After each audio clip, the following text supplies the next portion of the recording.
اچھا پھر ایک اور چیز کیا ہے کہ جو ہمارا آفس ہوگا پریزیڈنٹ اور پرائم منسٹر کی جو سیٹ ہوگی وہ صرف وہاں پر مسلمان بیٹھ سکتا ہے، کوئی نان مسلم نہیں بیٹھ سکتا، ٹھیک ہے۔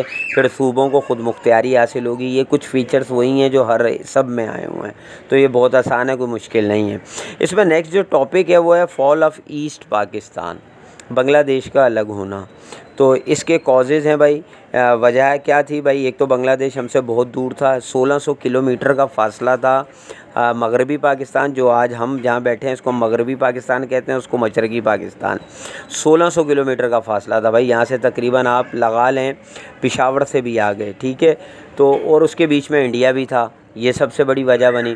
دوسری وجہ بنی سوشل اسٹرکچر کی، کہ ہمارے جو یہاں کے آفیسرز وہاں جاتے تھے تو ان کا رویہ وہاں کے لوگوں کے ساتھ اچھا نہیں ہوتا تھا، تو اس وجہ سے پرابلم ہوئی۔ پھر کچھ مارشل لاز بہت لگے، ٹھیک ہے، تو اس مارشل لاز کی وجہ سے بہت پرابلم ہوئی۔ پھر زبان کا ایشو، ٹھیک ہے، وہ بنگالی زبان تھی، ہماری اردو تھی، تو یہ بھی کچھ مسکنسیپشن تھا۔ پھر ان پروونشل اٹانومی، پھر ان کو صوبائی خود مختاری وہ جس طرح چاہتے تھے اس طرح سے ان کو نہ ملی۔ پھر اس کے علاوہ اکنامک ڈپریویشن اینڈ پروپیگنڈا، مطلب روس اور امریکہ یہ خاص ممالک تھے، انڈیا روس اور امریکہ انہوں نے مل کر جو ہے یہ سارا کام کیا۔ انڈیا سب سے زیادہ تھا اور اس نے جو ہے بنگالیوں کے ذہن میں بہت زیادہ جو ہے نا مطلب جو ہمارے خلاف نفرتیں بڑھ دی تھیں، تو وہ وجہ بنی۔ پھر ہے role of Hindu teachers, India نے اپنے ہندو ٹیچرز جو ہیں وہ بنگلہ دیش میں، یعنی اس ٹائم تو بنگلہ دیش نہیں تھا، مشرقی پاکستان تھا، وہاں کے اسکولوں میں ایز جو ہے نا اپنے جاسوسوں کے طور پر بھیجا، انہوں نے وہاں کے نوجوانوں کے ذہنوں کو بگاڑا۔ پھر 8 ہے انٹرنیشنل کنسپائریسیز، یہاں پہ روس اور امریکہ کی بات ہے کہ یہ دونوں بھی نہیں چاہتے تھے کہ مشرقی پاکستان ہمارا حصہ رہے۔ پھر 9 جو شیخ مجیب میجورٹی، انہوں نے الیکشن لڑے تو انہوں نے 169 میں سے 167 سیٹیں جیت لی، تو ان کو بھی بہت بڑی وہ سپورٹ مل گئی کہ بھائی اب تو پوری نمائندگی ہی میری ہے، تو اس نے اپنی ڈیمانڈز بڑھا دی، یعنی پاکستان حکومت سے اپنی ڈیمانڈز بڑھا دیں، وہ ایک وجہ بنی۔ پھر سب سے بڑی غلطی ہماری یہ تھی کہ ہم نے عوام کے خلاف جو ہے وہ فوجی ایکشن کیا، یہ سب سے بڑی غلطی تھی بھائی، military action in asset Pakistan. تو عوام کے ساتھ جب فوج نے ایکشن لیا تو سامنے سے انڈیا تو پہلے ہی تیار بیٹھا تھا، اس نے ایک تنظیم بنوا دی تھی مکتی بانی بنگالیوں کی، وہ گوریلا وار کرتی تھی، ہماری آرمی پہ حملے کرتی تھی، اس میں ہوتے کون تھے؟ انڈین آرمی کے ہی لوگ ہوتے تھے ایز اے سویلین۔ تو اس طرح یہ جو ہے بات بڑھتی چلی گئی، پھر آخر میں انڈیا نے لاسٹ جو ہے وہ انڈیا نے اٹیک کر دیا، اور اس طرح یہ جو 16 دسمبر 1971 کو بنگلہ دیش ہم سے علیحدہ ہو گیا۔ تو یہ ایک ٹاپک ہے بھائی، یہ ہمیشہ 2 سال بعد جو ہے یہ کویشچن ریپیٹ ہوتا ہے، 2 سال 3 سال بعد، ٹھیک ہے۔ اچھا پھر نیکسٹ ٹاپک ہے ریکگنیشن آف بنگلہ دیش، پھر بنگلہ دیش کو ماننا۔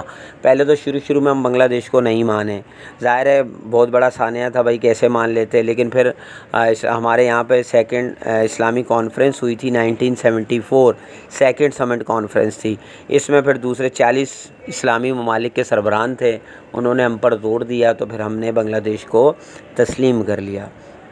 پھر لاسٹ ٹاپک ہے our role for the progress and prosperity of Pakistan. تو اب بھائی ہمیں اپنے پاکستان کی ترقی کے لیے کیا رول ادا کرنا ہے؟ تو بھائی ظاہر ہے ہمیں بہت زیادہ محنت کرنی چاہیے تاکہ ہمارا ملک جو ہے وہ ترقی کر سکے۔ ہمیں جو ہے ریجنلزم، یعنی اپنے علاقائی جو ہے نا، میں پٹھان ہوں، میں سندھی ہوں، یہ نہیں کرنا چاہیے بھائی۔ پھر اپنے ملک کے ساتھ ہمیں صرف الفاظ سے نہیں، اپنے پیار سے یہ شو کریں کہ ہم پاکستان کے ساتھ محب وطن ہیں۔ پھر ہمیں اپنے نوجوانوں کو تعلیم دینی چاہیے اور اس تعلیم کو پوری ملک کے کونے کونے میں پھیلانا ہے ہمیں۔ پھر اس کے علاوہ ہمیں اپنے آپ پر بھروسہ کرنا چاہیے، بجائے یہ کہ ہم لونس لیں، قرضے لیں، بلکہ ہمیں خود کیا چاہیے کہ سخت محنت کریں۔ پھر 6 میں کیا ہے کہ گورنمنٹ کو چاہیے کہ وہ بھائی ایسا سسٹم لائیں کہ کرپشن ختم ہو جائے اور انصاف ملے۔ اور 7 یہ کہ ہمیں پاکستانی محسوس کرنے پر فخر محسوس کرنا چاہیے۔ بات سمجھ میں آ رہی ہے؟ تو یہ تھے۔ اس کے بعد اگر اس کی فل ان دی بلینکس دیکھیں تو primitive man lived in small family units, after it was establish Pakistan needed a constitution. 3rd میں ہے in the preamble of 1956 constitution it was stated that sovereignty rest with almighty Allah. About 40 head of Muslim states participate in the second Islamic Summit Conference. Bangladesh was recognized by Pakistan during the second summit. The foundation of Constitution 73 was laid on the objective resolution.